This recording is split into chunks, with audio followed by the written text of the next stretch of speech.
I'm an elected official on Grosse Pointe Park City Council. It's really good to see all your faces. Again, you're encouraged to turn your camera on. I'm excited and humbled by your participation in this initiative.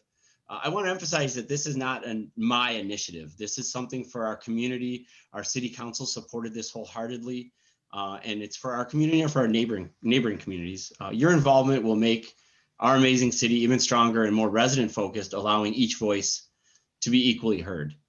Just to let you know, we are recording this meeting like all city council meetings. Together, we can really achieve greatness around defining the genuine mission and vision of this initiative. As I stated before, we all have unconscious biases simply from growing up where we are in America, in Grosse Pointe Park. We can do better. I know I have much to learn myself, and I look forward to growing with each of you and alongside each of you. Making the commitment is the first step. Educating ourselves about how the deep commitment must be over time is a big hurdle. Understanding that the work is not linear is very important. There's no beginning, there's no end, there's no checklist. There is a checklist, but there's no beginning, no end to this checklist. Achieving diversity and inclusiveness in our town is instead going to be a process for creating change through education, collaboration, and attentiveness. Each new level of insight can result in growth and new experiences for individuals and the city as a whole. Again, together, we can celebrate our differences and enjoy the feeling of inclusiveness at focus events when the time is proper. Working alongside one another, I don't see how we can fail at achieving this. But some of the work itself is going to be very uncomfortable and the territory unfamiliar. The question is, are we willing to live with that discomfort for a time in order to achieve a healthy whole community with parity for all? We need to recognize the many facets of our diverse society, which include, but are not limited to, race, religion, ethnicity, gender, sexual orientation, socioeconomic levels, mental and physical differences, and age, each of them being very important in this journey. I want to ensure that we first have this engagement with you, our community. This will drive us to our next session, hopefully in January, where we can further craft our mission, vision, and guidelines together, potentially meeting in person to create a work group of dedicated stakeholders or a potential committee. Where we're undecided on that. So it may be a resident run committee, it may be city council and residents. That's still to be determined by all of us. Involving community partnerships will further enhance our initiative, magnifying the importance and possible funding opportunities. Before I hand off, I want to share a national headline that exemplifies the importance of this initiative around the country. The title is NASDAQ, Diversify, Disclose, or Delist by Kelly Wynn, editor at LinkedIn. NASDAQ is pushing for greater diversity on the boards of the 3,300 companies listed on its exchange, proposing a new rule that would require firms to have at least one female board member and one who self-identifies as either an underrepresented minority or LGBTQ. Companies would also be required to increase transparency of diversity statistics or risk being delisted. NASDAQ is the first major stock exchange to pursue such requirements pending approval from the U.S. Securities and Exchange Commission. So that's pretty deep. If NASDAQ is jumping into this arena, we know we're in the right space. Again, we'll first start by listening to our community and to our neighboring communities on what this means for them and their needs and desires. With that, I'll hand off to Miss Laurie Reed, another fellow council member. Thank you. Thank you. And thank you, Councilmember Rellin, for spearheading this and getting the conversation going. There's no specific agenda for tonight. And so I think we all just sort of have some comments that we want to make as we start the community dialogue. Since I've been on City Council, I've had the pleasure of meeting so many wonderful residents in our community and in our neighboring communities. And one project that I served on as the Grosse Pointe Park liaison was to the Fox Creek Artscape. And that was a pretty diverse group of people who came together to create a public space. And I actually reached out to the facilitator of the project, Michael Brise with College for Creative Studies, because before every meeting, and I shared this with those on the committee, before every meeting, he would announce the guidelines for dialogue. This was developed by the College for Creative Studies in cooperation with the University of Michigan School of Social Work.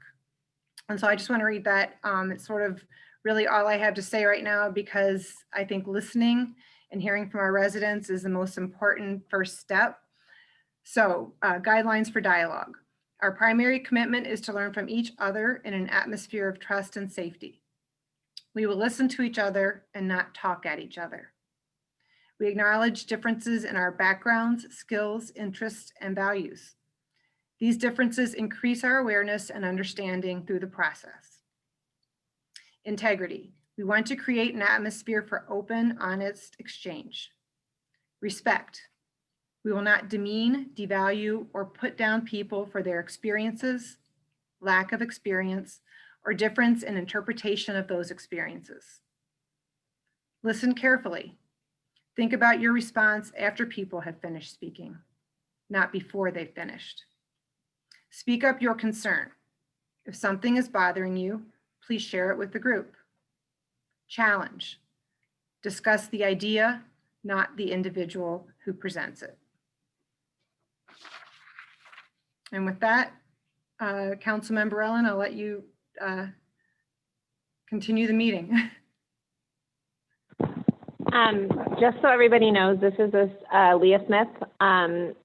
Councilmember Raylan, unfortunately, is having technical issues. So I'm not sure who wants to speak next. I am in dialogue with him to get him reconnected. So I will hand it off to Councilmember Reed or Councilmember Hodges or City Manager Seisler. Thank you.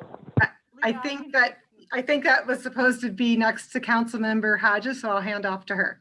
Yes, thank you, Member Reed and Member Rellin, for getting us to this point. I'd also like to acknowledge Mayor Denner, who's on the call as well, for enabling our ability to convene like this, and all of you for being here, and then acknowledge that Mayor Pro Tem Robson is on the call, as well as our newest colleague, Diverstiy McConnell is on the call too. So it's great that our whole team is here in tandem with our residents working on this important issue. I love tackling tough and important issues, especially this one.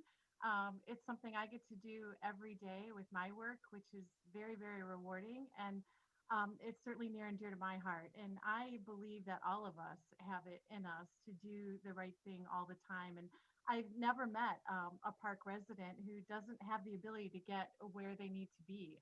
They're all well-intended and headed in that direction, and they just need leadership. And that's what we're here to provide tonight. And with that in mind, I think it's really important how we wire our brains as we enter into this process, and that's going to determine our level of success. I found it's important to assume the best intentions of all, even the people you might see as the worst antagonists, no matter what side of the issue you might be on, because we all have something to offer, something to learn, and something to grow toward. And the more that we seek that healthy tension, the better the end result is. And if we force people into corners with the words we choose or the assumptions we make or the tone we take, we've lost an opportunity, a huge opportunity. And I certainly don't want to see that happen. Every one of us is at a different point along the continuum, and I say that in quotes, which is nameless for me at the moment, because if we start out with names or labels, even relatively benign ones like diversity and inclusion, I think that we start alienating people. And I don't think we want to do that at this early stage. I think we want to hear everyone, listen to everyone, and form an initiative from that is healthy and strong. Because the ability of all to contribute toward making whatever the outcome is, it will be better and stronger. And it will be up to us as leaders to do exactly that, to lead. And to effectively do so, all of us, if we effectively do so, all of us, every single one of us will have eyes that are a little more open, hearts a little warmer, and minds a little more informed. And I think the words that we need to keep in mind as we enter into this is approaching it collaboratively, apolitically, respectfully, holistically, patiently, professionally, sensibly, earnestly, and I'm even going to throw the word truly in there. That'll be the difference between a superficial endeavor and one that really takes hold and endures and is sustainable. And that will lead to the greatest impact with the most significant outcomes. And it will take artful leadership that unites us and grounds us and really builds that capacity. And part of that art will lie in co-creating this together. Because when you have a stake in something, when you have ownership in it, a vested interest, so to speak, no matter who you are, you want to see it succeed. And the respect and trust that comes from that is our domino as a community. And it will lead to a richness I believe we can't even imagine yet. And if we can all at some point say, GPP is me, we will have succeeded. So I'm anxious to be part of this, happy to be part of it, and pledge all of the experience that I've had, the relationships that I have, and the wisdom that I've gained over the years to help toward that end. So thank you again, Member Rellin. I'm glad to see you're back on track with us. Yeah, sorry about that. Of course, I got booted on my own network here. So I appreciate all your comments. This is great. Nick, would you like to say anything as well? Sure, thank you. Always hard to follow up Councilmember Hodges. I'll keep this nice and short, but I really do applaud the council and residents for initiating this discussion to increase awareness of the issues of diversity, equity, inclusion with our new focus group that I imagine we're going to have, whether that's a committee or a resident engaged group. We want to ensure Grosse Pointe Park is a community that is open and welcoming to all people. It's not just about how our city government operates, but also how can we encourage more open dialogue, promote more positive local policies, and attract talent to our community. And we want to develop those. What I'd like to see certainly is new regulations and policies, for the administration to consider and tackle with this very important and broad discussion. And I look forward to working with other communities, seeing what they're doing in this group. So with that said, thank you, Councilmember Raylan. Yeah, thanks everybody. Again, this isn't my initiative or our initiative. This is all of our initiative. So we're here to listen and to learn. It's a first time endeavor. Nick, is this the first time in the points that anyone's trying to do this? Is that right? Yes. Yeah, this is the first. So yeah. So we want to do this right. We don't want to jump into anything. We don't want to start any action items this week or this month or next month. We just want to keep listening. So this will be the first of a few listening sessions we have. And with that, if Councilmember Reed or Councilmember Hodges, anything to add, otherwise we can open it up to some callers and see how I feel like a radio show host, to some residents and community members to talk. So we're looking forward to learning. Just one note, if you are speaking, we encourage you to turn your camera on. It'd be really nice to see you. If you're uncomfortable with that, it's not a big deal. Again, this is being recorded, not for any bad intentions, just for us to be able to have notes and things like that. I'll be taking diligent notes. I know other people are as well. As you're finishing up, I'll indicate to you that I will be following up with you in the next couple weeks, and we'll continue this discussion. So please be honest and be open, and we're just looking for some advice at this point. So thank you. Leah, if you'd like to pick whoever's going to speak first. Or does anybody want to speak? How's that? How do we start that? Well, if we want to do really quick, sorry. We want to do what we do for city council meetings and other committee meetings, we do the raise hand function, which you can find on the participant list. If you're on the phone and you want to speak, it's *9, and we can call on people that way. Also, if they have their webcam on and they raise their hand, I think that's also a good way to engage with the residents who are using their cameras.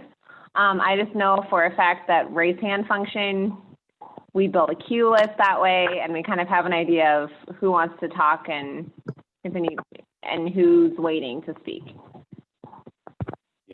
Do we have anyone that's got their hands up already?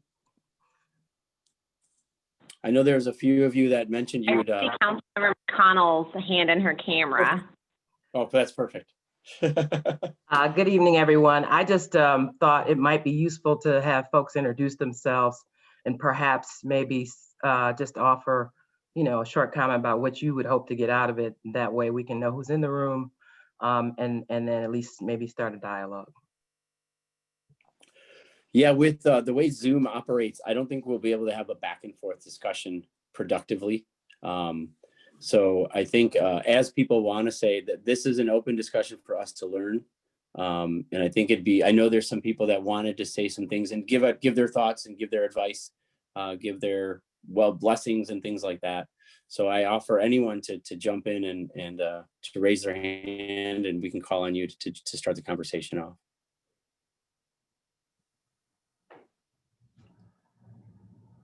Mary, if you would like to go ahead, I saw that your hand was raised. Sure. Thank you, Lee. I'm in my usual place in the queue. I just want to add a couple of things. One is, well, I realize we're talking about a longer term, sorry. So used to not having my face on there. Thank you for including us and making us part of this visually, which I hope we could do, frankly, for all public comment, at least by the person who's speaking. Well, I realize that there's a larger potentially agenda and a longer term process that also includes our neighbors. I would like to just make a few observations that I think there are things we can be doing in the short term, can and should be. The first is, and I sent many city council members already an email about this. We have just recently posted a notice to start at least finding resumes, as I understand it, for our public safety officers. And I found that notice totally inadequate in terms of leading to a diverse workforce. It did not. My reading of it is it's not really an attempt to increase the diversity of our public safety officers. So I would hope that whoever's in charge of that process would be taking a strong look at that now. There's no reason that has to wait for any committee or commission or process. The second point is looking at our public safety report. I would like to see, and I don't think there's any reason we can't do this for next year's report, data about our arrests. You know, the public safety report has a lot of good information in it, but there are some categories, and I'd be happy to go through it again and send you all an email, where there can be more breakouts. And I don't think we should have to wait for whatever process, comes out of this discussion and or committee for that to happen. So yes, let's take time to do it right, but let's fix those things that we can fix immediately. The other observation is, and this is it's nothing unique, but there are a lot of communities that when they go through a process, they start with like a dialogue process, right? And I know that there's a lot of various, in Arlington, I think they called it difficult conversations or something. There was this whole community-wide process that Arlington engaged in several years ago now, where they had a series of conversations around diversity and race to help people kind of have that dialogue in a kind of a macro sense before they really drilled into specifics. So the point is the little bit I know, and I know Cynthia's on this call and knows a heck of a lot more than I do, but there are groups even in our own community, people or in our near neighbors in Grosse Pointe Woods, for example, and Grosse Pointe Farms, who are expert at this. And that would be something I would think people would want to consider as part of this initiative. Thank you. Yeah, that's a really good point, Mary. We have invited, I did reach out. I know Councilmember Reed and Councilmember Hodges as well reached out to some folks. I know Cynthia's on the call. We have Jennifer Goosen from Brenda Lawrence's committee is here as well. Greg Bowens, previous NAACP leader, is here.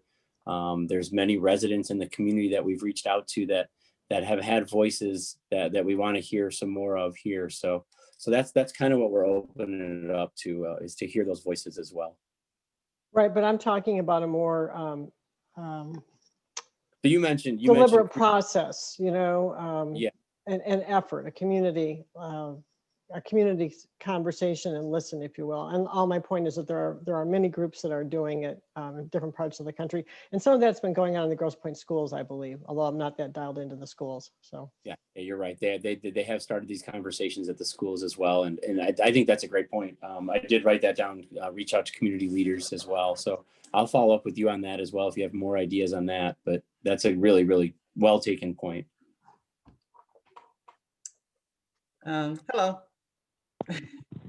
I'm for those who don't know who I am, I'm Cynthia Douglas, and I am the president of the Grosse Pointe Harperwoods NAACP. And I just want to take this opportunity to thank everyone on this call and Vicus for organizing this forum. Of course, I think it's a very important matter, and it's going to be some hard conversations that's going to happen if we're going to move this community forward in the direction that we all desire it to go into.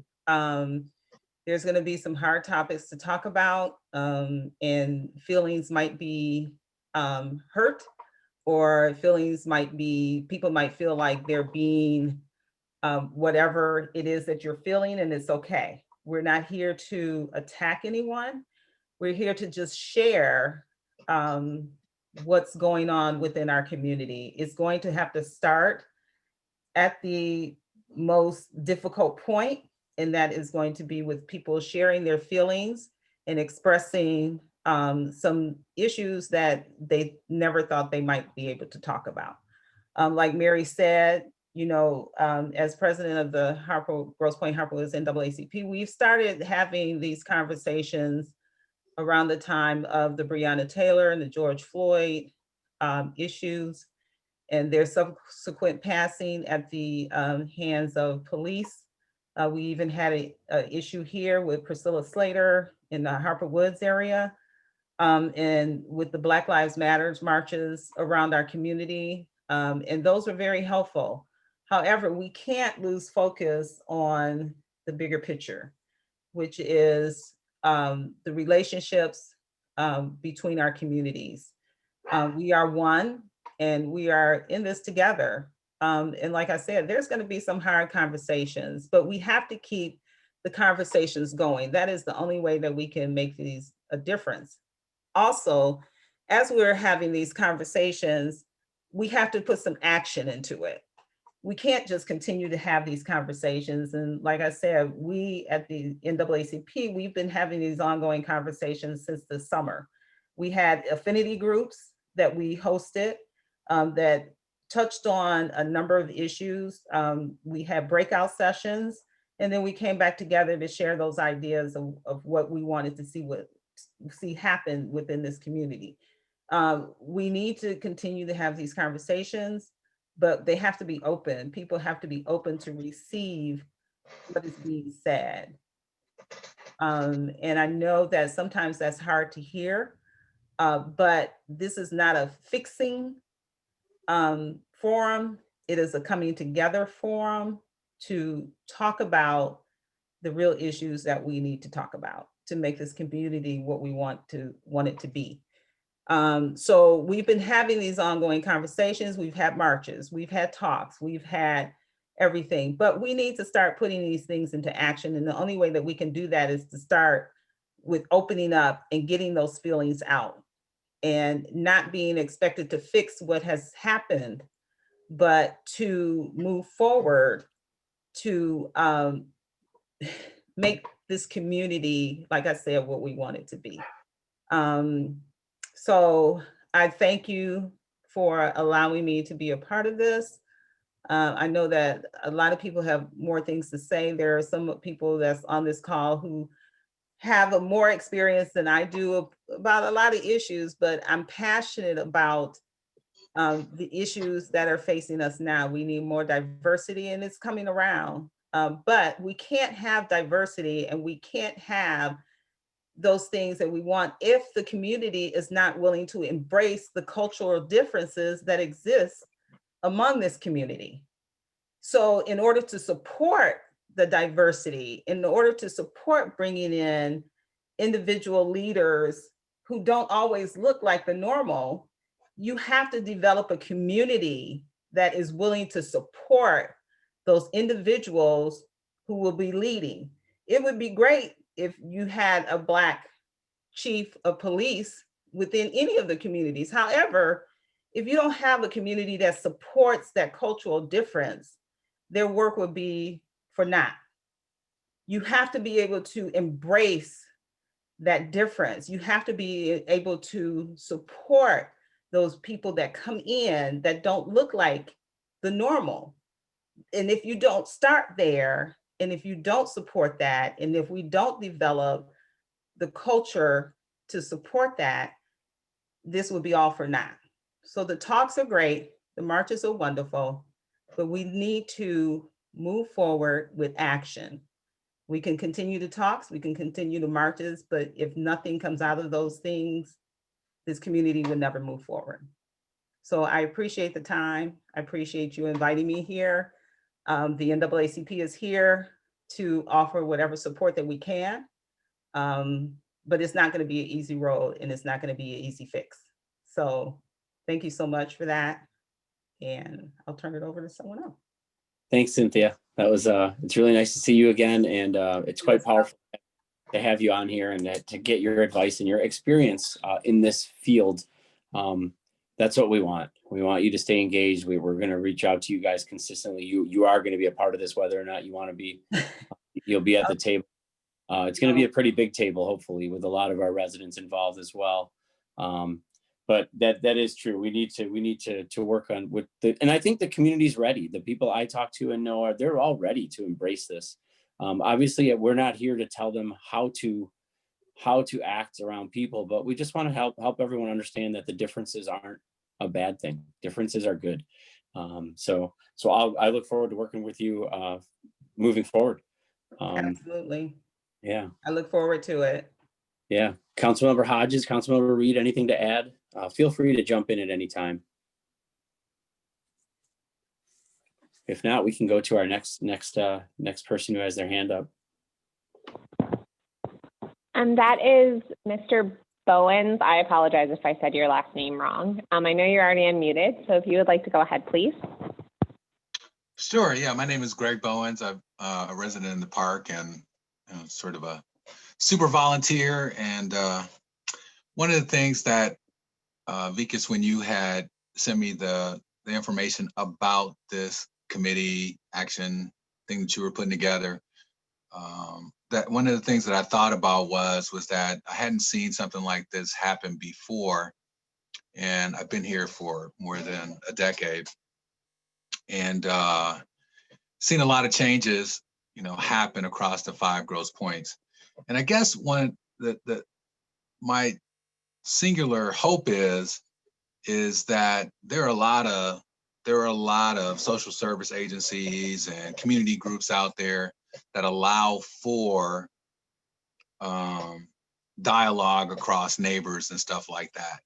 When it comes to the function of government and creating a committee or an initiative to look at issues of race and diversity, my expectation would simply be that it would be more singularly focused on the activities of government, and to that point, 7 years ago, I had the opportunity to work with the city of Grosse Pointe Park on a very challenging issue as it related to race and police misconduct. And I don't even think any of you guys were around. The mayor was around, Bob was around, and there's another councilman that was around on council at the time. And we worked through that situation, and I think that the city of Grosse Pointe Park, I don't know why Lee Smith's picture's up here, but we worked through that issue, and people made a real commitment to better policing and positive change and things of that nature. Now, I know that was 7 years ago, and that was before Chief Poloni, got here, and even folks from the Justice Department came here with recommendations to help. And one of the things that they had talked about that was really important was diversifying, our public safety department. And, it's disappointing. And I hadn't really given it much thought until I read in the Grosse Pointe Times that Chief Poloni, who has been a great chief, I think he handled all the issues that have come up really well. And even the Black Lives Matter marches that had occurred, he was out there, he was involved, he took a knee, he talked to people. He really showed leadership that was really good. And so I was sad to read that he was going to be leaving. But one of the things that, troubled me was that in this Grosse Pointe Times story about him going to the shores, that there had already been an interim chief picked. And from the time 7 years ago, when Mr. Mayor and all of us were, dealing with this issue, the issue at the time, there were no zero African Americans, people of color in the police department. And it seems like that has not changed. And we are 7 years beyond that. Now, I know that there are always challenges as it relates to, having this dual certification and stuff like that, but the law enforcement community is huge. You even have Noble out there, which is an organization dedicated to law enforcement officers of color and executives. And when I saw that Chief Poloni, like I said, who was leaving, and there was no announcement for an interim, just that some lieutenant had been, waiting in the wings and could get it, and no announcement about how we as a city would move forward in picking or selecting a new chief, what that process would look like. It's not just me, but many of us in the park were concerned that there would not be a fair process. And when you're building a team, you want to get the best people out there. You really do. Detroit's chief of police came all the way from LA, Chief Craig. And so there in Detroit, the I guess it was Houston or Dallas or one of them, they pick people from here all the time and they serve all over the country. And so it seems like that dual certification thing has been a barrier for some reason or another in attracting a diversified police public safety department. And Grosse Pointe Park, when you include people who identify themselves as biracial, there's a 14% minority population here. Half of the population here are women. And when I look at the 2019 annual report, I don't see one woman on here, let alone in a leadership position, and there still remains no people of color.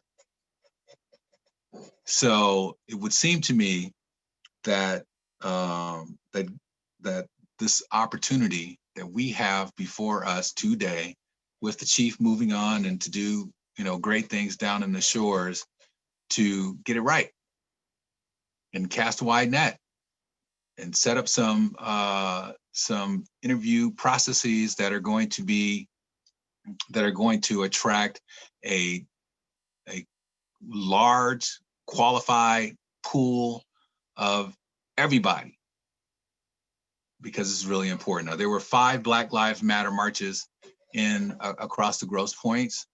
People are very concerned about reform, and I don't know if that's going to be a part of this group's discussion, but those concerns are still out there. We haven't even talked about the courts, the local court system, who's in the courts, how they're represented, or any of that stuff. And so it would seem to me that and I appreciate it. And some of the members on council, I think I've talked to, well, I haven't had the opportunity to talk to the mayor. But this seems like a great opportunity. We are making such great progress here, and Grosse Pointe Park is just such a wonderful place. And I think that we have a real opportunity. So I don't know what your commitment is. I'm not worried about getting my feelings hurt. Certainly not worried about any of that stuff.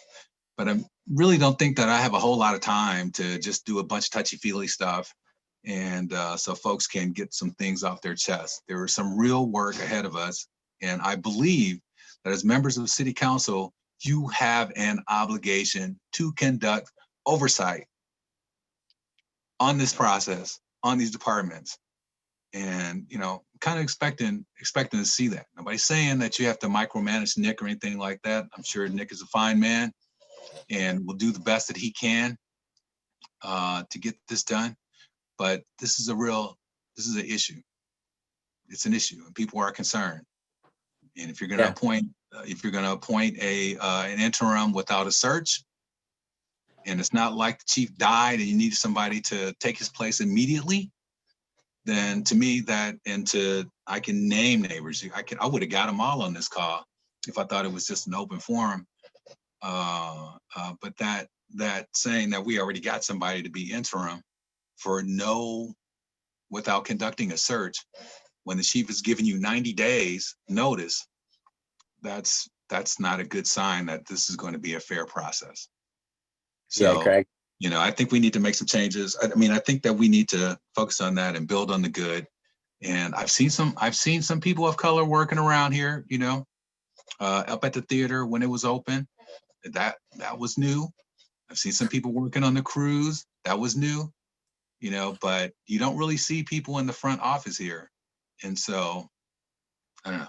This is a great opportunity. Thank you for putting this on.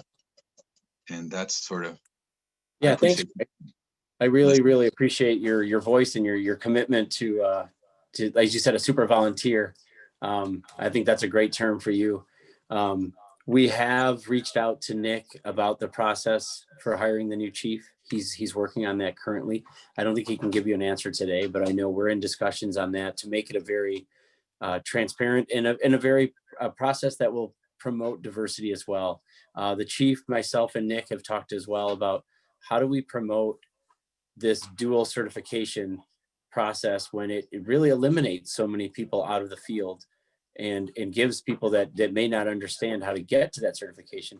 Can we have a training program here where people will come in and work with us for 6 months to understand the dual certifications and things like that? We're working on that. So I did take a note to follow up with you on that as well, and I'll include you in those conversations. But that is very. Let me say this one last thing. Yeah. The dual certification thing is something I know that's not unique to the park. However, it has been used in the past as a tool to prevent having diverse departments. Yeah. Now, it's I thought that after the tragedy that had occurred in one of the other points where that lady lost her children, and there was a cry for, having a full-time dedicated fire department, that would get some traction, but that hasn't seemed to happen. So I don't know, there may be a deeper discussion there, but whatever the barriers are that are preventing us from getting the best people, to serve in our city, they really need to be removed. But anyway. I hear you. I agree with you. Like I said, I have brought it up with the chief and Nick, and we have been talking for the last couple of months about that. I am making a note of that. We are going to have some action committees and things like that. This is one topic that we'll have to have a big one more discussion about, and then we are going to move to action. My intentions with the earlier introduction of having touchy-feely talking is to hear these kind of things, to get these thoughts out in the open and presented in a way that the next step we do is get a focus group on this and then approach the city on and work with the city on how to best improve this process that has been broken for some time. I can't say the process is broken because I haven't dove deep into it, and I don't want to accuse anyone of having broken processes, but from the outside it appears broken, and I agree with you on that. So I do promise you that we will work on that, and that will be one of our topics moving forward. So we will keep you involved with that. And again, I appreciate your voice, and I want you to keep talking and keep sending us emails and letters and stay involved.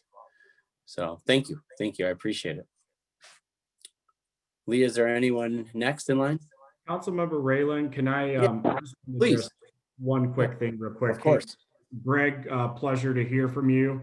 Heard great things. I did just want to say we're going to have a deeper discussion about the police chief process at the next city council meeting. I had not seen that article to date. There has been no determination at this time of appointment of an interim. So I will have to look into that, but I can assure you that's going to be an open, transparent process, and I'd be glad for you to be a part of that conversation at our next council meeting during public comment or reaching out to council or myself.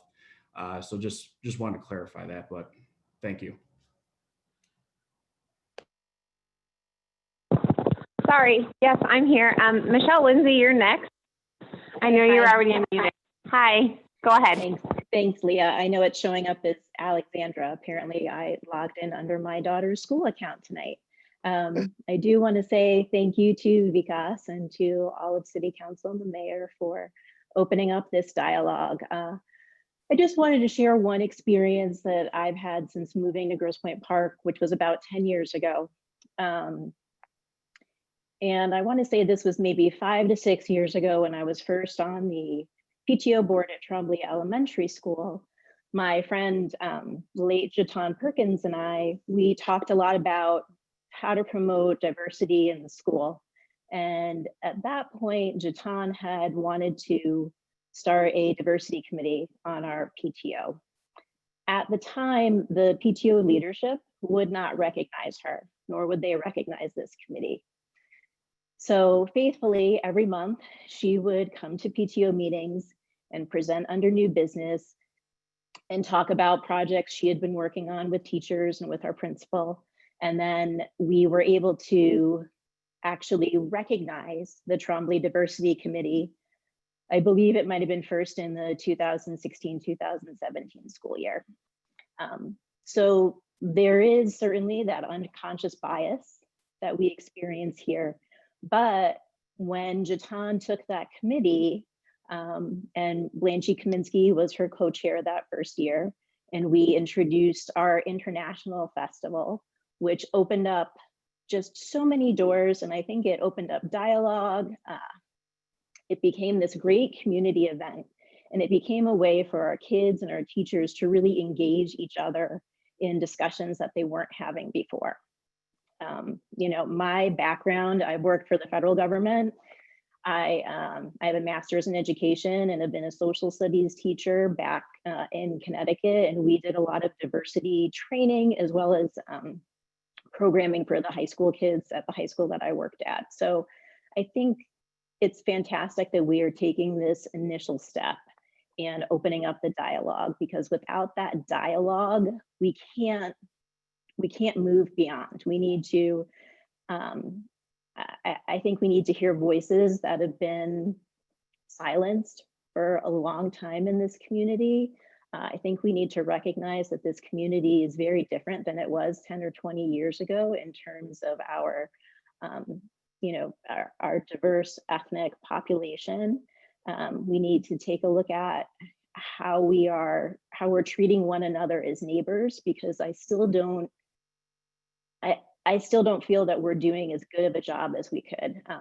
So I am here because my friend Jatan cannot be. So I want to do my part as a cisgender white woman to try and help, you know, help our neighbors feel like they are heard, and also take those steps to try and ensure that we are promoting diversity and inclusion, whether that be in our schools, in our government, you know, in the committees that we all work on and volunteer on together. So I just want to say thank you, and that I'm here to help in any way that I can. That's wonderful, Michelle. It's really good to see you. Again, we appreciate your voice. I know I was student teaching in 2017 at Trombley, and my wife and my daughter and I were big parts of that international festival, and it felt like a little family. And we had, the news was there, and everyone was smiling, and everyone was just appreciative of all the differences there. And those are the kind of events that we'd like to have, you know, when summer comes back and COVID is under a little muzzle, hopefully, where we all see the turn coming, hopefully. But that imagine having a Grosse Pointe Park International Festival. That'd be fantastic. Every person I've talked to that's on council supports that kind of initiative. And we were talking about the lady you mentioned, Jatan, about how she started that and how it was passed along to you and to Blanche, and it was a wonderful initiative. So I'm glad you brought that up. But that is something we would love to pursue, and just again to embrace the diversity and the differences that we have. So thank you for sharing that. And I look forward to working with you. I know you want to be a part of this, and that's the whole thing is to get people to help with this initiative. I don't want to call it a committee or commission, because that's not what it is yet. We want to see where we're going to go, where we can have action, and what kind of subcommittees we can create from it. So thank you. Leah? Thank you. Actually, right now, I don't have anybody who has their, Mr. Gannon, I see, sorry, I saw that you raised your hand, so I'm going to ask you to unmute yourself, please, and then you can go ahead.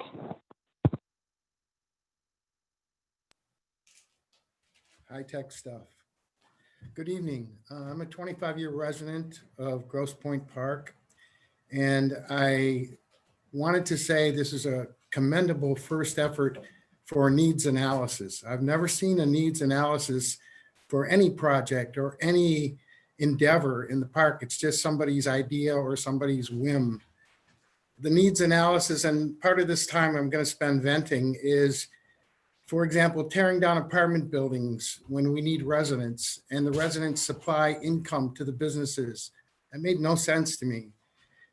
Having people, giving them free loaning grants to convert two-family houses into one family because we don't want tenants. Down in the park, when my kids were real little, they tore out the basketball courts and put in putting greens. Well, the argument was that's where all the police calls were because the teenagers were swearing. My answer was, what teenagers don't swear? Show me one at some point or another. So now they tore out the basketball courts where the renters and the kids would come and play, get tired, go home, go to sleep. And now they had nothing to do. Those are the kind of needs analysis that make no sense to me.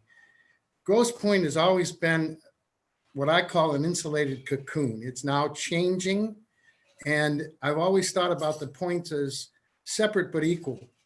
I've always long said there needs to be one united points, a group of all people from a representative from each of the points to analyze the needs and make a progressive program and plan of action to implement some of the diversity that people have talked about. The first instance is getting the Board of Education. For example, we don't accept F1 visas. Those are foreign students that pay $15,000 up to $15,000 and more to go to high school here. Grosse Pointe doesn't accept them. Bloomfield does. Oh, Liggett does, by the way. Why don't we? Why can't we add that to our treasury? Why can't the city put influence on the board? The other issues are in the school system. Years ago, we used to call the people that were in vocational programs dummies. Well, guess what? They're not dummies now. They're intelligent people who can make a better living than most liberal art college grad degrees. We need to implement programs and put political pressure. And the last thing is, since I'm venting, is every time I ask somebody, what are the implications of Grosse Pointe becoming a school of choice? We're at 60% or 67%. You're putting a higher tax burden on the people that are remaining here, especially the elderly people like me who are now on a fixed income at past 72.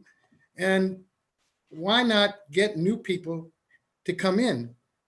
Of course, the Grosse Pointe residents quota would be filled first, but outside people can come in and go to school here, because diversity, ladies and gentlemen, to me is not just head counts, it's creating opportunity for everybody to have people from all walks of life at all aspects get together and learn to live together and deal with whatever problems they have. If the city of Grosse Pointe Park, which I suggested about 20 years ago, said, look, don't tear down these basketball courts. If renters come in and want park passes, you hold classes for them and you teach them the rules and the etiquette instead of just giving them a park pass and say, go to it. They don't know. I mean, the basketball court, I'd go over there and say, hey, fellas, I know you're into this game, but you're next to the tot lot, for God's sakes. You can't swear, just keep it down, keep it PG. They'd all say, okay, and they'd move on.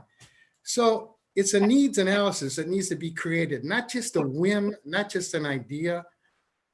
It needs to be a group get together from all the points to say, look, we're citizens of the world here. We need to come up with plans and programs that affect everyone. Ladies and gentlemen, thank you for letting me vent. I've been waiting 25 years for that. And at that, my family wants me to go to dinner. So I want to say good night, because thank you for inviting me. Yeah, before you leave, Mr. Gannon, I don't take that as venting. I take that as sharing what's on your mind. Yeah. If some people call it venting, I don't think that the people that are on this panel don't call it venting. This is what it's about, is sharing your thoughts. You mentioned a lot of good points about the Board of Education, and we have 2.5 schools in our district, in our city. You know, we have Defer, Pierce, we still have Trombley, and then we have part of Mayor. So we have a lot of ownership in the GPPSS, and I think that's a great liaison that we need to create. Yeah, Anyway, and yes.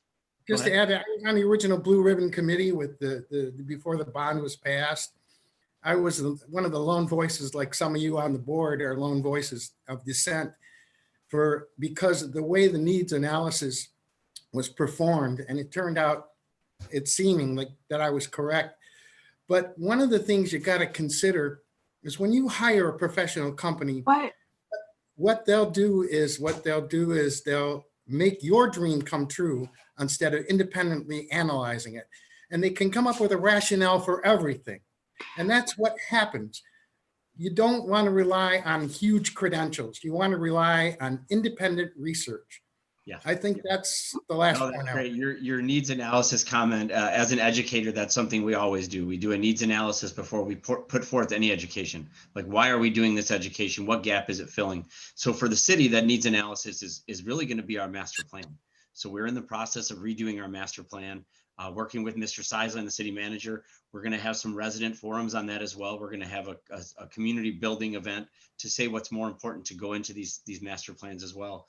You mentioned the Board of Education. I think that's a great idea to have a liaison. Like I was saying, we have three and a half schools, so we have a big ownership there. Another thing, Mr. Seisler, Ms. Reed, and Ms. Hodges and I have been talking about is to do this right here in Grosse Pointe Park, and then to offer it up to the Grosse Pointes as well, to possibly have a full Grosse Pointes, Harper Woods conglomerate diversity and inclusion committee where we can tackle these Board of Education issues as well. So this is the first opportunity you have to vent, as you call it, but I want you to stay engaged, and we appreciate your voices. Your voice, you did really well in the candidate forum a couple of weeks ago. I want to mention that the ideas you said there are ringing true. So this is our first step. We want to make sure we do this properly. We want to make sure we listen to you and listen to the community and take all of that in, and then meet again and see what we can do, and then get to some really good action. Hopefully by the end of January, we can start initiating some committees and things like that.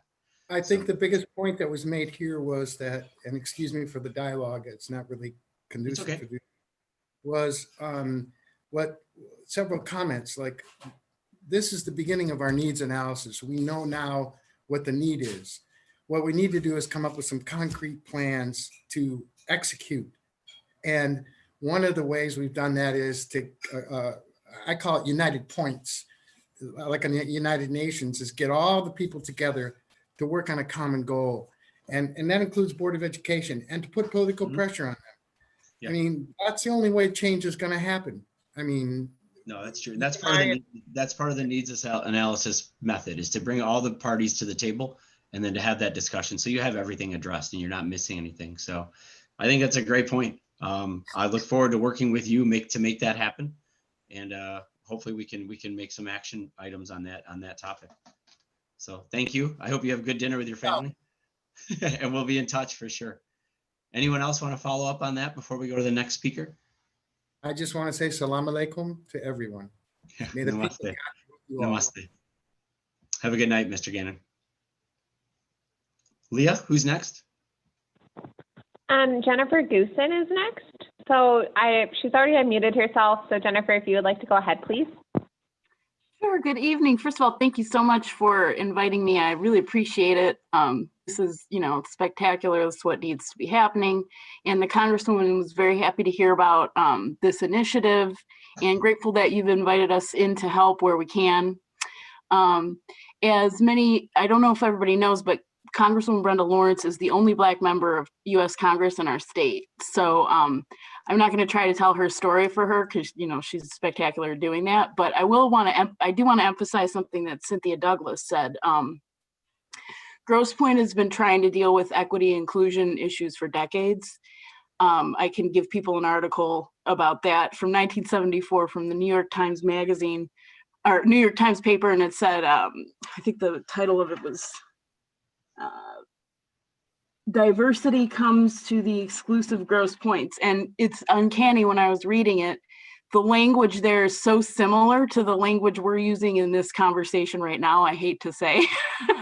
So it's good to look back and see that we're not the first ones to have this conversation, and maybe ask, why is it still being had? And where do we go wrong? Where do we miss the mark? and what I wanted to point out that Cynthia said that made me think of that is that there are going to be people here, if we're successful, there are going to be people who are the first, like Congresswoman McConnell, right?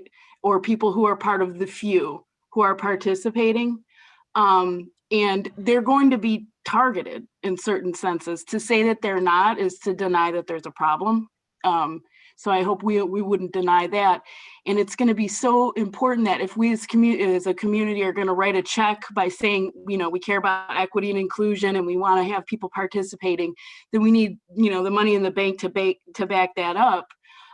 Basically, we need to commit to understanding that we haven't won because we have the first Black person or a few Black people or the first Muslim or any out group member. It doesn't mean that we've won because they're there. We've won when they actually have equity in their power and equity in their voice and have equity and influence. So it's going to be so important to support them, because I even see with my boss, who's a member of the U.S. House of Representatives, who sits on some of the most powerful committees, people still treat her like ridiculously because she's a Black woman. So I just want to point out that we need to be very conscientious about that and very committed to it. That said, I also wanted to point out that Mr. Gannon, I'm happy to hear his enthusiasm and and all that. I wanted to point out that I thought it was that it's an opportunity to look at how we state things and how maybe, especially those of us who are white or who aren't part of like racially targeted groups, how maybe we interact with this issue. He mentioned something about basketball. I can't remember, honestly, something about basketball. I just found that it was importing a few stereotypes that I think are inaccurate and extremely unhelpful. So I just would invite everyone to just think about what they assume. I think we're going to have a problem if we approach this as we are white people trying to help people who aren't white come in and act white. Like, that's not what needs to happen here, because there's no way of acting white. There's no way. It's just people. So I just wanted to point that out. That said, from a perspective of like a government operations, as Greg was mentioning, that's what's important. So for things like, if there are positions to fill, one of the most important thing is going to be outreach. It's against federal law, obviously, to say we prefer to hire somebody who, is Mexican or, Mexican heritage. It's against federal law to say that. But what we can do is advertise the positions in places that we know have high readership of particular groups. So like the Michigan Chronicle would be a great place to post, or even make an op-ed, like, we're looking to increase diversity in our local government, and here are the positions we're trying to fill, things along those lines. So, but other than that, I agree that we need to do a data analysis. I think it's important to do that. We also have to be careful, though, not to rely too heavily on certain types of data. The most important data we're going to have is going to be the firsthand testimony of people who are in this community and who experience the effects of racism, sexism, homophobia, transphobia directly. So that's who, like, what they say is the best evidence. And then after that, we can look at things like disparities in outcomes, or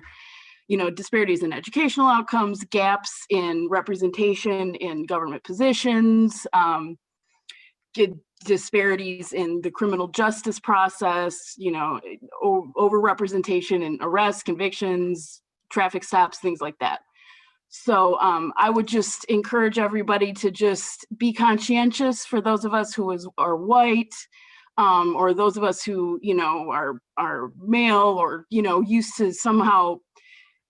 It can be uncomfortable to talk about this stuff, and like, that's okay. It's okay.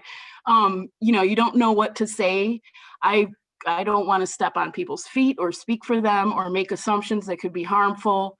But I think part of the really hard work that's never been done here, and that hasn't been done a lot of places, is for people who are not part of racially targeted groups or other kinds of targeted groups to figure out how they can be part of dealing with racism, dealing with these problems as not being, members who are targeted. Like, we don't want to pretend to be saviors. We don't want to pretend to have the answers, because we're the last ones who would, because it doesn't happen to us. We don't have as much evidence about it. So my point is, like, that can be uncomfortable, that can be difficult, and just deal with it. You'll be fine, and we'll grow. It'll be great. I'm very excited. I feel very hopeful about everything. I think that the Grosse Pointe Park can be an example of a community that's truly diverse in every respect, including even politically. I think we can show, like, hey, let's grow up and let's be good people together. And, it doesn't matter what your affiliation is or what group you're in. Because I don't think there's anybody I know who, there aren't many people I know who would be proud of, racism in their community. I think everybody wants to deal with it. So, but again, thank you for having me. If anyone would like to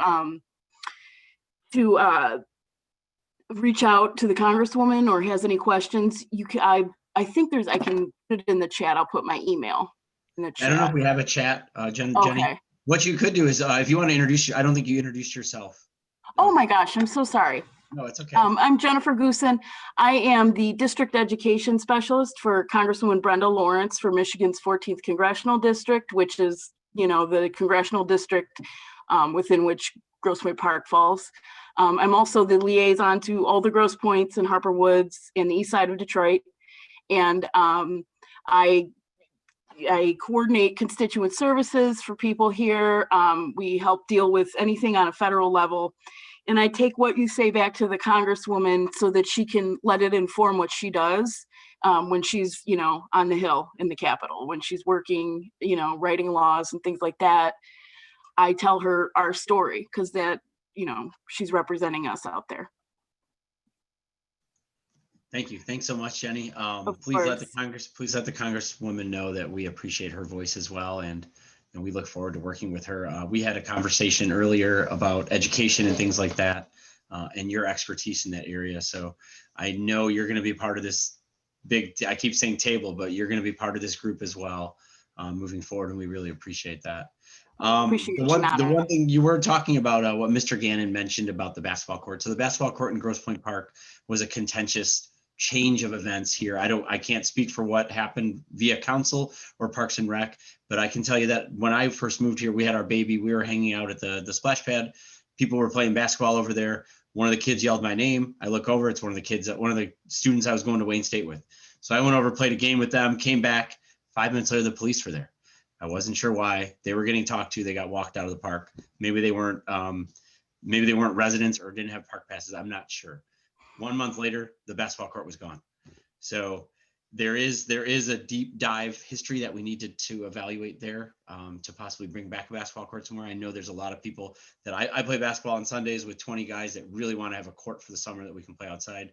So one of my side hustle is to get an outdoor basketball court in one of our parks that we can all enjoy as well. But it doesn't have to do with the diversity part. That will be a side action from that. But I think everyone that I've talked to, that was the reason it was gone. It was bringing in a crowd that didn't seem to belong in Grosse Pointe Park. And I'm speaking off the cuff here, and I shouldn't be, but that was what I heard and what the people I've talked to, and I haven't had anyone that can deny that. So that is a conversation that I will be bringing up to talk about, to say, why can't we bring this back? And then just to really see if we can right that ship of why it was taken away so suddenly. Yeah, and I mean, it is an issue. A couple of years ago at Windmill Point, I overheard one of the workers there at the park say, a woman was complaining. She said they climbed in through the bushes. She was talking about some kids who were swimming. It was really disgusting. But then the guy who worked there said, well, I didn't think they could swim. And he was, because they happen to be African American. So just, these are very serious problems. And again, if you're white, you're not hearing this stuff that often, unless it's so, but if you hear it, it's easy to kind of forget that you heard it. It's time. Not it's time if you're to black. change. It's time to change that. Yeah. And we've all been in conversations where we've probably either been with someone that's crossing a line and we let that go. And it's time, this is the year. If anything 2020 has showed us is it's time for us to all stand up for each other and who we love and not worry about what that bully is talking about and what he's going to do to us. If physically it's different, but verbally it's time for us to all stand up. And I think that's what this initiative is for me. I know I was bullied a little bit in high school, just being different. One of the only Indian kids in the elementary school, the middle school, and junior high and high school. But it was all meaningless. It was just someone verbally abusing me, or not abusing me, but just making fun of me. I was able to brush it off, but it's gotten to a point where it's serious now. We have recently the Me Too movement. That was something that was needed to happen so badly, and it still needs to happen. We haven't gotten past that. And again, I'm not a female, so I can't say we, but I feel I'm part of that movement as well. And I think that's what this initiative can do, is to make a group of people that can really initiate behavioral change for the better for everyone. We want everyone to feel comfortable in every crowd they're in. So I appreciate your voice, and I look forward to working with you. Mrs. Reed, Ms. Hodges, Mr. Seisland, anything you want to add to Ms. Goosen's comments, please feel free. Leah, is there anyone else that's lined up? Hi, Councilmember Raylan. Yes, there is. But before I call on the next person, Jennifer, I believe that I found your email address online. So I'm going to share that on the screen, and I'm going to ask you to confirm if it's correct or not. I believe that this is the right email address for you. If not, just, it says it's jennifer.goosen@mail.house.gov. That's it. Yep, okay. You found it. Thank you so much. Okay. Yeah, no problem. Okay, appreciate that. I literally just Googled it. That helps Google a lot. Thank you. Thank you. Okay, so the next person that I have in the queue is Mr. Lee. So I'm going to ask you to unmute yourself. And then please just go ahead. Yes, we can. All right. So my husband and I moved here from Seattle in 2018. And I will say we were pleasantly surprised. Grosse Pointe does have a reputation. And as two gay men, we were a little bit concerned, but we ended up on a really incredible block with some of the best allies I've ever met in my entire life. So we were, we got here and we're like, God, this is much better than we thought. But then this past summer, there was council tried to get the pride flag flown on City Hall.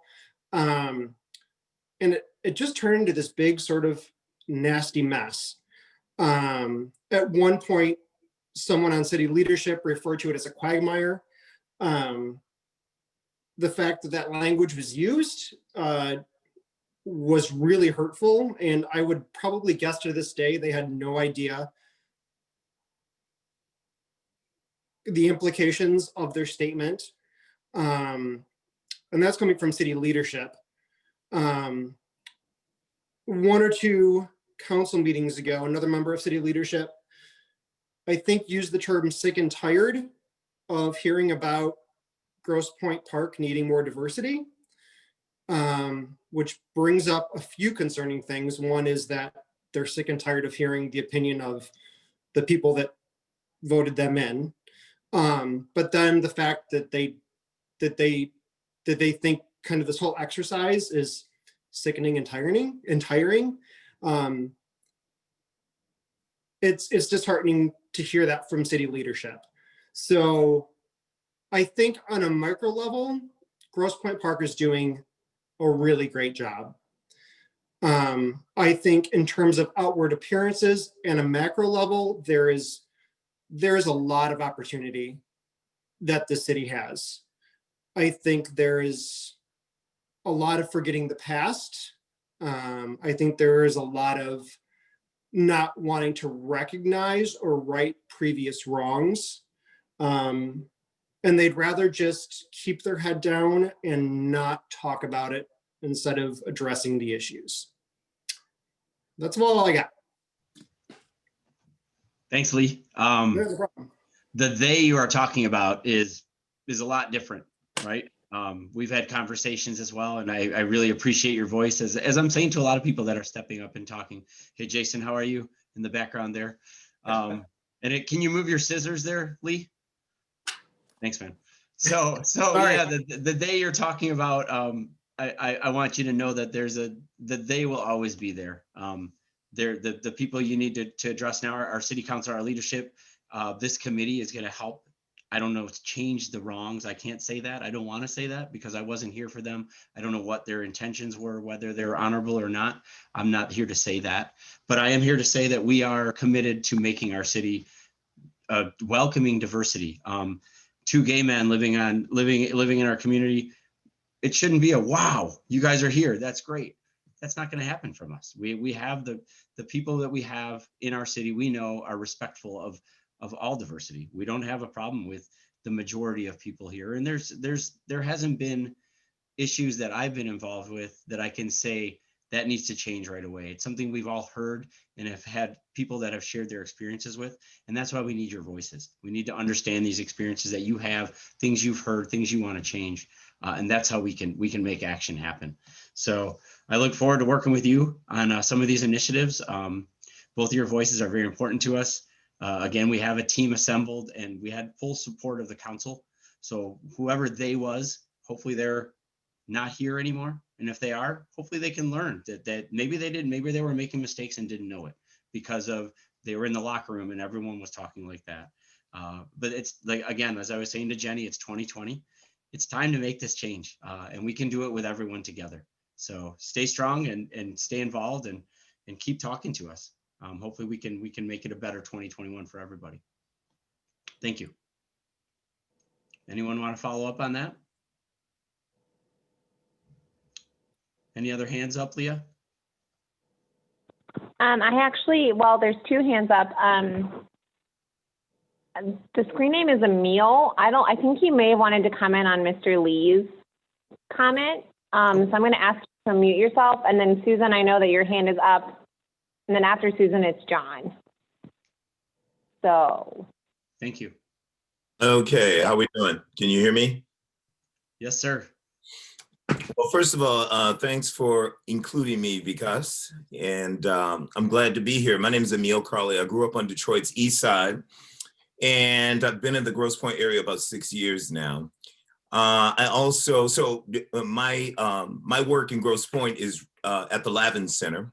So I see a lot of everybody. Diversity is an understatement in terms of the people that I see all day. I also work with PBS Detroit and I do some announcing for jazz and classical radio station. So a lot of times people at the center, they'll see me sweeping or helping someone move a wheelchair or something to that effect. And so they think that, my role is just one thing. So obviously I'm a dark Black male, inner city kid, but when some of them started to see me on PBS commercials and things of that nature, it changed the entire paradigm. It was really interesting introduction to the classical world by way of the Lavin Center. So I said all that to say this. The first woman to make an attempt to run for the presidency of the United States was Shirley Chisholm, and she said something that I think is quite befitting, so people can understand very clearly the world that I certainly come from. And she said that racism is so deep-seated and widespread that it's completely invisible because it's so normal. And that's the space that I come from. And it's really, really profound each day when I go into work. And I don't say that with malice. It's kind of as a matter of fact, since so many of my persons are from the extremes, be it elderly as well as just children that come there. So, but Vikas, you said something earlier that I have to tie this all into. You said people are ready. And they are ready. They're ready to communicate. So the questions that I get oftentimes, particularly if someone is elderly, they'll ask me something like, Emil, how do you feel here?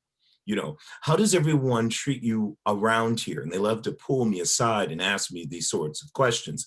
Well, COVID-19 is unique in that it has brought out aspects of empathy I have never seen in my life. I mean, I was reared with a sibling with special needs, and I've never seen this kind of yearning to try to figure out how someone else feels.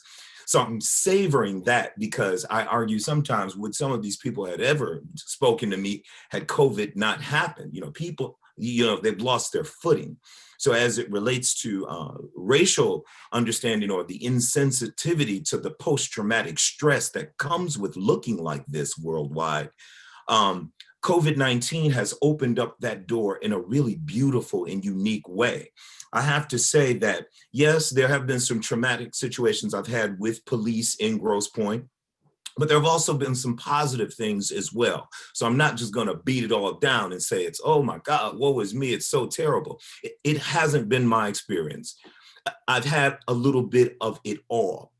But where I see the magnificence of the potential of where it can be, there's an elderly patron that comes in sometimes that's had multiple strokes. And recently he just leaned over and he said, could you help me tie my shoes and get my coat on? Well, that said everything in a really poetic way of what we could be. I jumped down, I tied his shoes and helped him get his top coat on, and off he went. And he often would ask me about race and how I felt in the community. And then Christmas time came last year. And then I got cultural understanding of how this could be potentially great. I got cookies that were made in a French style. I got cakes that came from Italy or Italian style and things of that nature. So everyone made an attempt to try to understand me as I often drove them through a journey of what it's like to look like this every day. So I have to say that we have the potential, the conversation is on deck. And again, when we talk about making a solution and moving forward with an action, I have done so by telling them the truth about the post-traumatic stress that comes with cultural disparities in different communities, and not just Black. How about women? How about, people who have cerebral palsy, or you may be a midget, or you can't see, or whatever. I share it all. And I have to say it's been far better received than I could have imagined. So I'm overjoyed. Thanks, Emil. Really good to see you. That is fantastic. The cultural awareness that we have that you're talking about is evident everywhere. Like I said, we have a really great community. People do appreciate diversity. It's just the time to gather us all together and to shout it from the mountaintops. We are diverse Grosse Pointe Park. We accept everyone. We appreciate everyone. We value everyone equally. As Mr. Kirtley was saying earlier, they we all know that these rumors are out there that Grosse Pointe Park is this, it was this. If you walk around, you can see the diversity, and we really appreciate it. But my intention with this initiative was to give us all a space to talk and to understand that we're not alone. And together we can really overcome a lot of things. And maybe no change will happen at all, but just more of these diverse voices will come out and overtake the conversations. That's my goal as well. So I appreciate you, my friend, and I appreciate your voice, and I look forward to working with you and working out with you at the Lavin Center. Absolutely. Look forward to having you. Thank you. Thank you. Leah, you mentioned someone was next. Was it John or Susan? Susan? Susan is next.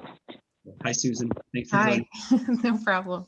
I don't necessarily have a personal story because I, have privilege in a lot of areas, I'd say. But I just wanted to, mention when we talk a lot about the insidiousness of this, all of the different areas of exclusion, it just kind of reminds me that as we talk about maybe some of the bigger issues or more, upfront or things people notice, I don't want to lose the importance of all of the little ways that people can feel excluded in our community.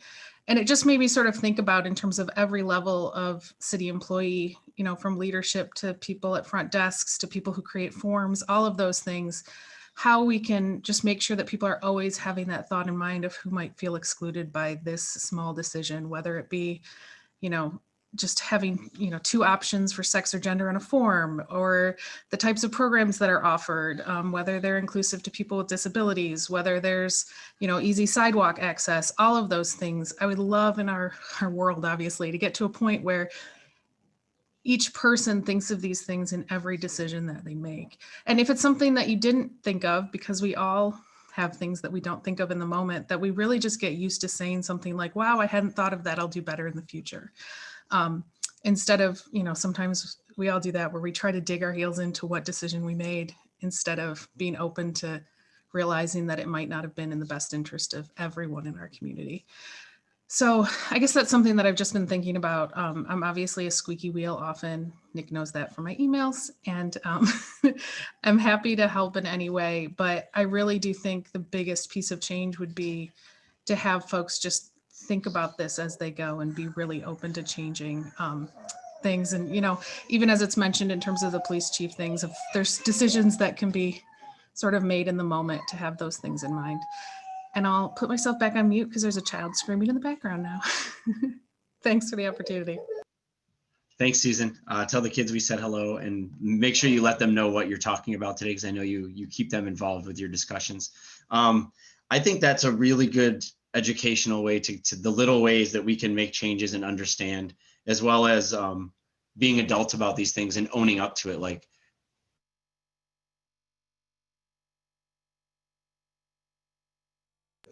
I think you froze. Hopefully that's not just me. Yeah, Councilmember Raylan, you dropped off on your audio and your video. So I'm going to assume you're having technical issues. And I'm going to call on the next person in the queue. And I'll watch for you to rejoin. So John, you are next in my queue. So if you can please, I see you've unmuted yourself. If you'd like to go ahead, please. Hi, I'm John Callis. I've been a resident of Grosse Pointe Park for 40 plus years, and I've seen some great changes. They're very gradual, and hopefully they're going to continue and increase in the future regarding racial disparities in this community. I want to go back, though, to the discussion that the woman from the NAACP began about bringing diversity into the Grosse Pointes. And since the Harper Woods community is part of the educational system of Grosse Pointe, and I don't know what the genesis of that is or was, or why it was established that way, but I want to say that when I became a resident of this community, I had many friends, white friends, who lived in Harper Woods, and they lived there because they had access to the educational system, which was superior, and still is.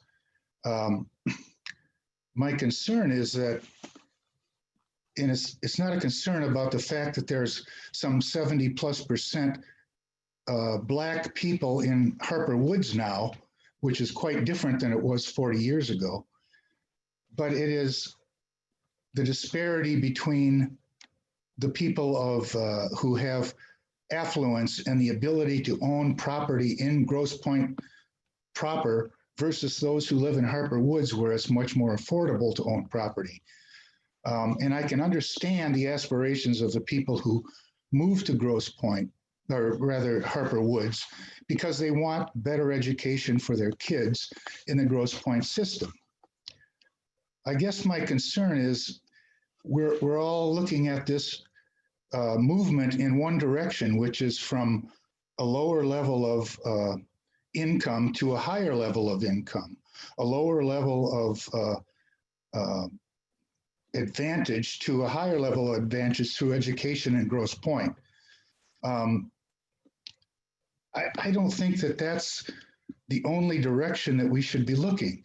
I think that the NAACP and Grosse Pointes should be looking at solutions that provide opportunity in Harper Woods and even Detroit for people who have lower income, but who have higher aspirations. And then why in the world should we accept the fact that Harper Woods is 75% Black, and it used to be almost 100% white? Why aren't we looking at diversity in Harper Woods and diversity in the east side of Detroit, rather than going in the other direction? Many people can't afford to live in Grosse Pointe, and it's a very high property tax level, and I'm acutely aware of that. I just think that we need to be looking at ways to encourage people to live in our neighboring communities outside Grosse Pointe, who applaud diversity, who will help to balance the difference between Black and white populations in those communities. And I think that that could be a benefit for many folks who don't have the money to live in Grosse Pointe. That's my comment. Thank you. Thanks, John, or as I call you, Jack. Yeah, thanks for sharing your voice. That's a very interesting concept of offering solutions or coming up with solutions that create opportunities for Harper Woods and Detroit. And I think, again, as I said before, it is time for us we have that capability to spread out the niceties that we have here with the right people. We're doing it together. It's not something I can do by myself. It's not something you can do by yourself, but with the right team and with the right committee, we have that power. City Council has money and power to offer these kind of programs. And I'm sure there's funding from the state to possibly create these endeavors. So I look forward to working with you. I know Ms. Reed and Ms. Hodges and Mr. Seisland, I think this is very interesting to all of us on how to spread the, I don't know how the proper way to say it, but spread the love to the neighbors to help lift them up as well. We shouldn't be accepting that the people on Alter live so differently than we live just across Alter. So again, we have the people that are interested in doing that. I would love to work with you on seeing how we can make this come reality. Sorry, I fell off again when I was talking to Susan. I'm not sure how far I went. I'm not sure if you guys heard my my bad language, so I apologize if you did. I know we're pushing on 7:30. I know we have Miss McConnell would like to speak as well. I think after that, we might have a closing discussion and then we can call it a good night if everyone's good with that. So I think Miss McConnell, if you're ready to speak, it'd be great to hear you. Thank you. Thank you.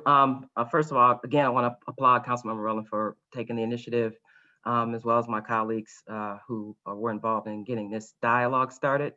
I'm going to try my best to connect the dots just a little bit. There's a professor, Scott Page, who is an author of a book called The Diverstiy Bonus.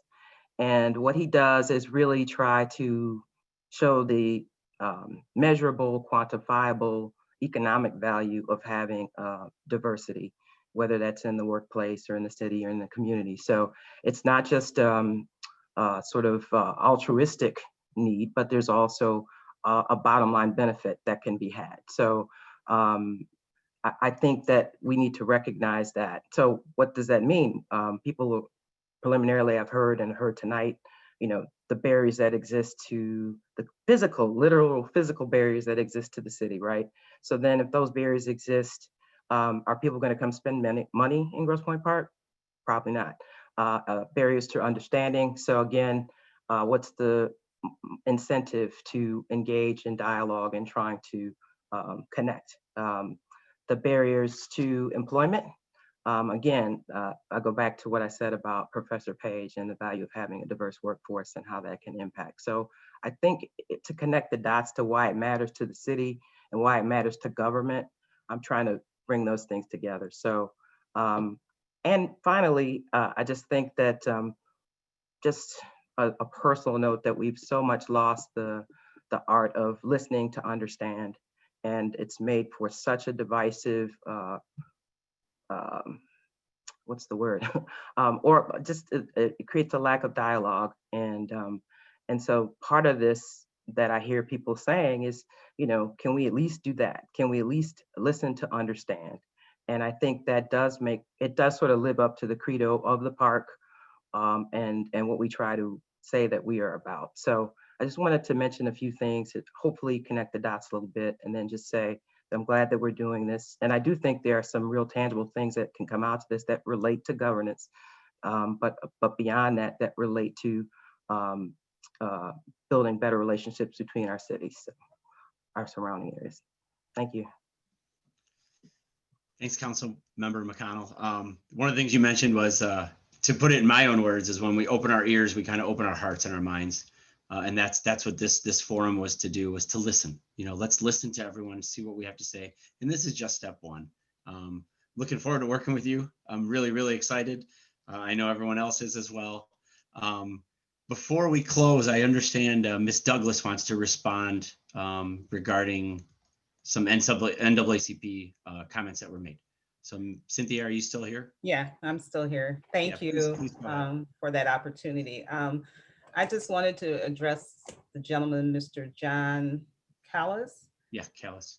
So first of all, I just want to say that, yes, there was a time that Harper Woods was predominantly white. We all agree on that. Now Harper Woods is now predominantly African American. Your comments about creating opportunity within Harper Woods. Harper Woods has a good school system for those residents who are in Harper Woods. They have a good school system that's headed by Steve McGee. He is a very accomplished educator, and the school system there is wonderful. Your comment about creating opportunity in Harper Woods for those individuals who cannot afford to live in Grosse Pointe. We have some Grosse Pointers who can't afford to live in Grosse Pointe. However, they moved to the schools, they moved over here in Grosse Pointe to make those sacrifices for their children, just like those individuals that are in Harper Woods who have an opportunity to go to a school system that they consider is much better than what Harper Woods has to offer. They live in Grosse Pointe, they live in Harper Woods, but they have an opportunity to send their children to Grosse Pointe schools, which is great. If I had children, I would want my children to have an opportunity to go to a school that I felt would benefit them.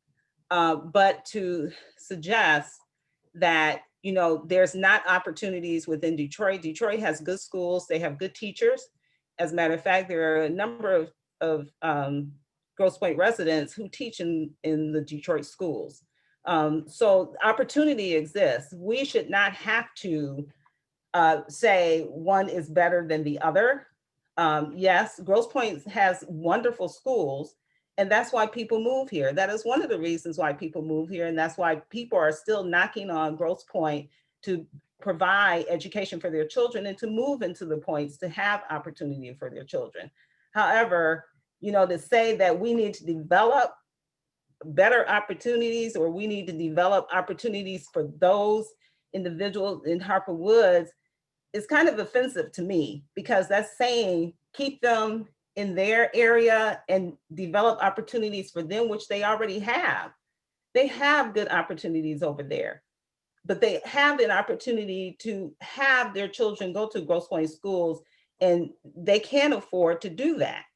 But, you know, it's that kind of talk, it reminded me of, I ran for school board, and I ran for school board because I wanted to have equity within our school system, because we had individuals who felt that those children who were in Harper Woods should not be that attended Papard schools should not have an opportunity to come over here across 94, and they wanted to keep them in that bubble there because of who they were, because there were Black children coming over into their community.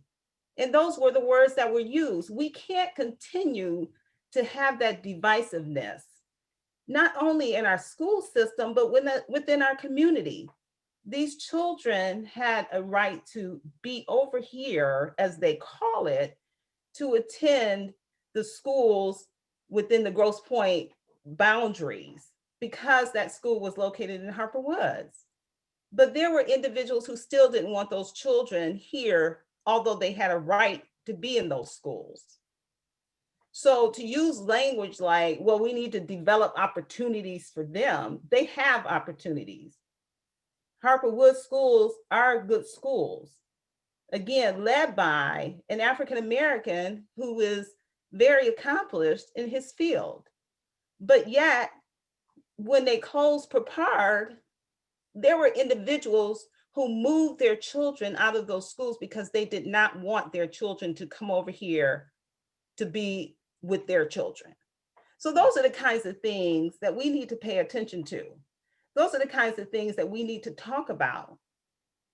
Thanks, Why Ms. isn't it? We need to be more welcoming to those children and communities. And those children and those families are part of this community. But yet they still were treated as though they are separate and Ms. Douglas, apart. And I know, Vikas, I'm sorry. No, you don't have to apologize. I want to let you know, I know Mr. Callis, and I know his heart was in the right place there. Something might have got miscommunicated.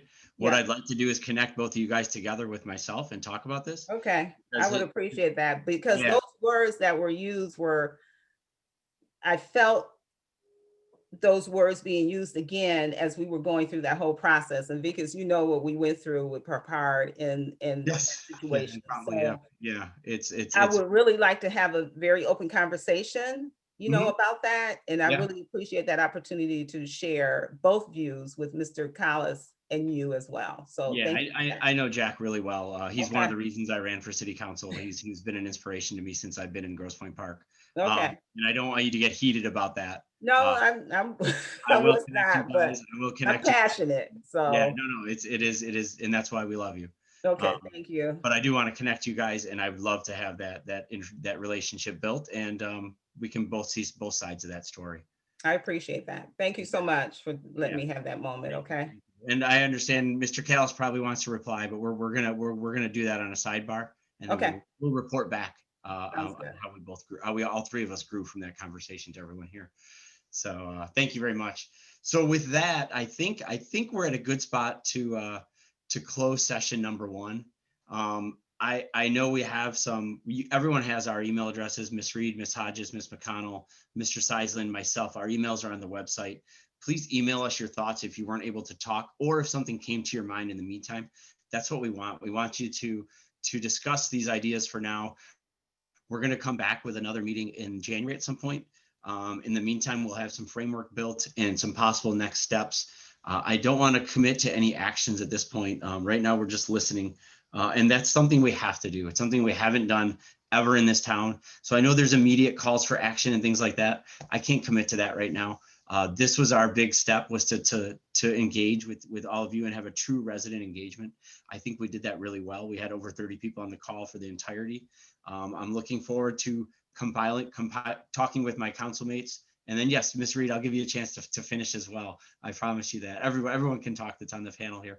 But we will work together. We'll get a framework done. We'll send out another meeting request. And then just some possible activities that I was thinking about is a diversity committee should be established with representation that reflects the diversity of the community.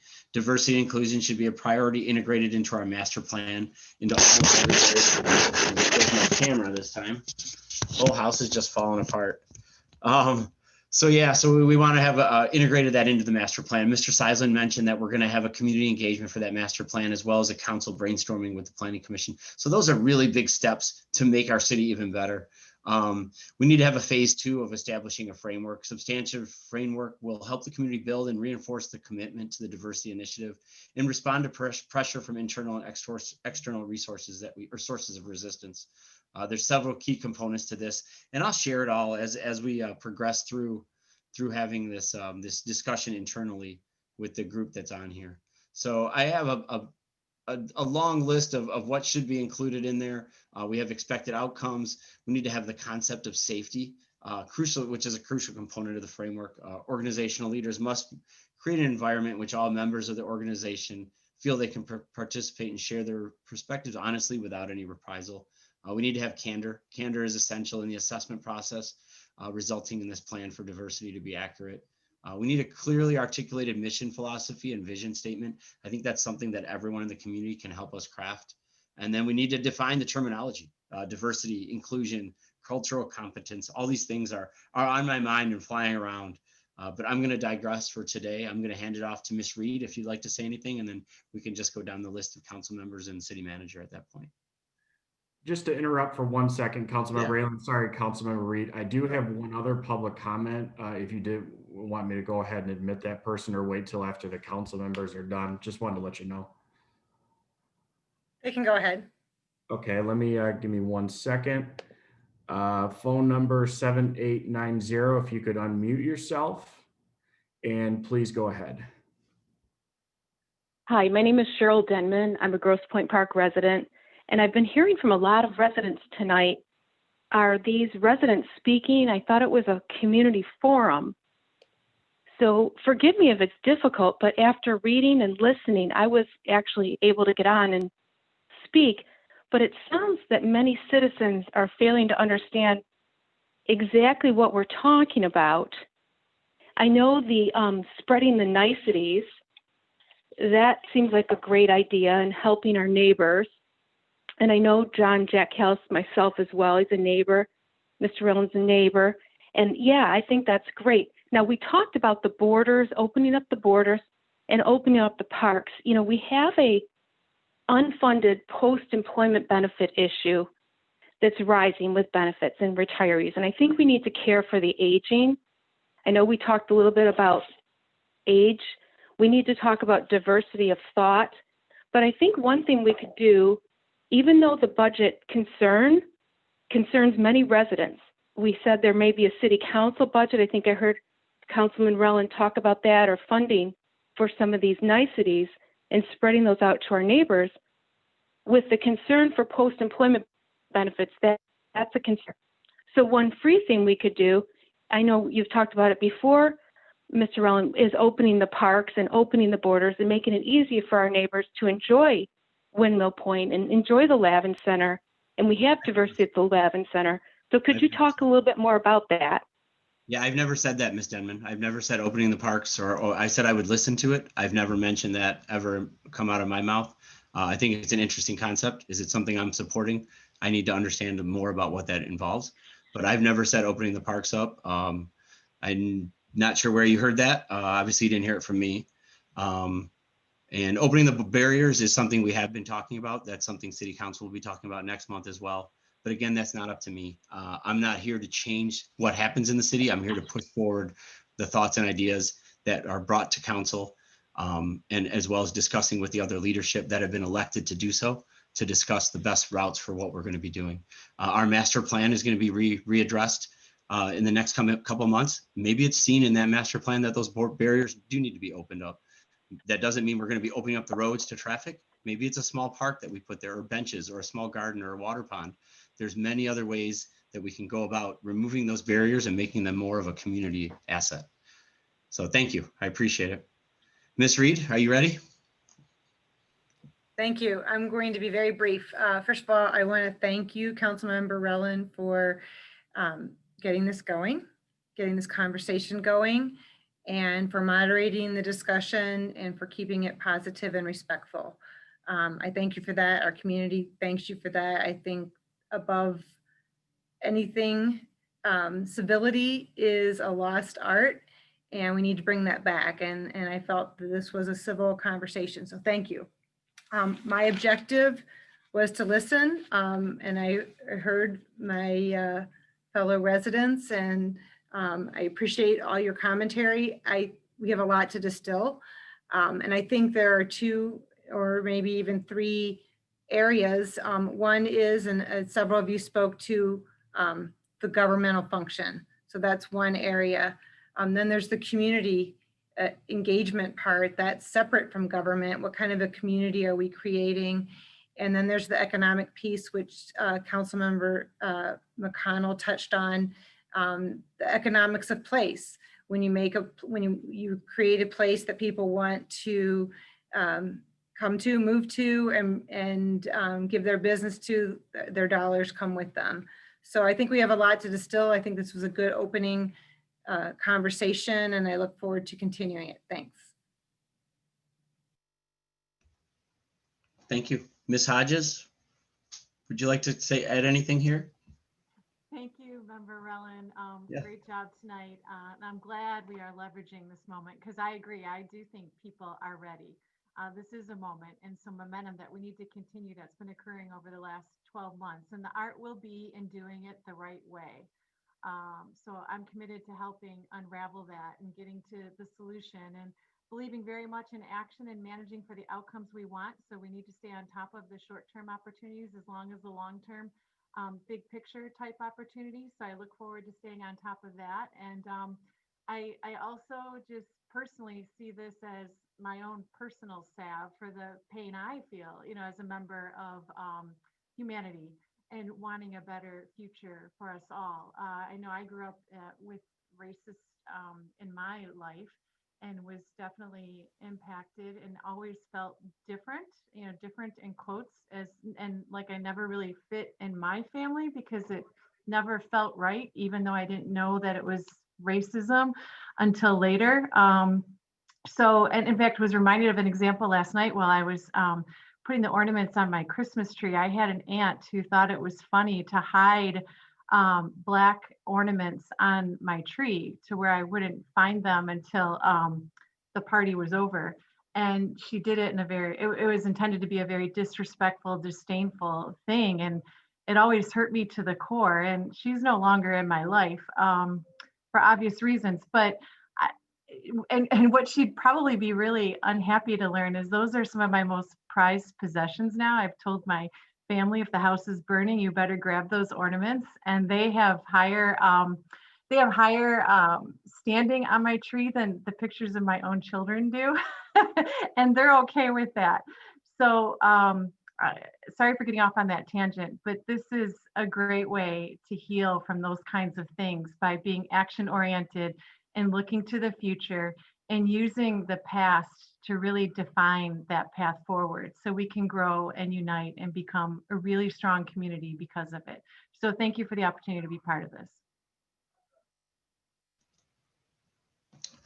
Nick, would you like to add anything at the end? I see Mr. Robson and Ms. McConnell. If you'd like to add anything in, please just jump in, and then we'll do our closing and send everyone off on their evening. Yeah, Councilmember Raylan and council members and residents, just wanted to thank you again for this opportunity to be a part of this discussion. This was really enlightening, very helpful for me. I certainly can't wait to have more of these conversations going forward. And I really do believe we're going to do some great things here in the park and for our fellow communities around us. So I look forward and thank you for this dialogue. Please go ahead, Jim. Mr. Robson, you're on mute.